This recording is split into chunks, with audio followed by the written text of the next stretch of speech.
I walked out to the plane to meet him as he came down the gangway, and I made the formal welcome, and he said, "Thank you very much." He said, "How do I address you?" And I said, "Well, the formal address is Your Excellency, but my name's Catherine." And so he said, "Lovely to meet you, Catherine," stepped down onto New Zealand soil, put his arm around my shoulder, and we walked into the terminal like that. And thereafterwards, he always called me Cathy.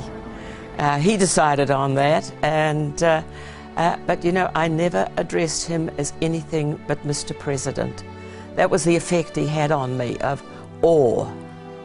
There was an aura about him somehow or other.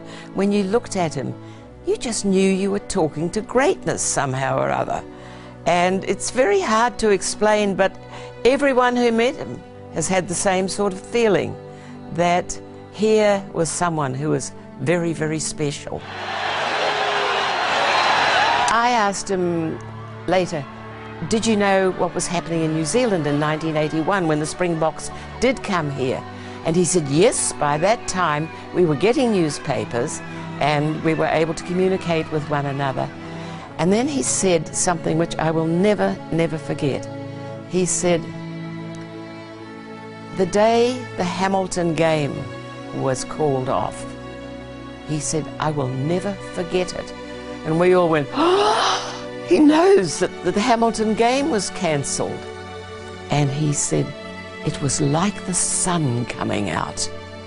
Who else in our lifetimes has suffered as much, been persecuted as much, has been 27 years in jail, much of it in solitary confinement, and come out with a big heart and not bear grudges, not wanting to take revenge, trying to make the world a better place? There aren't a lot round.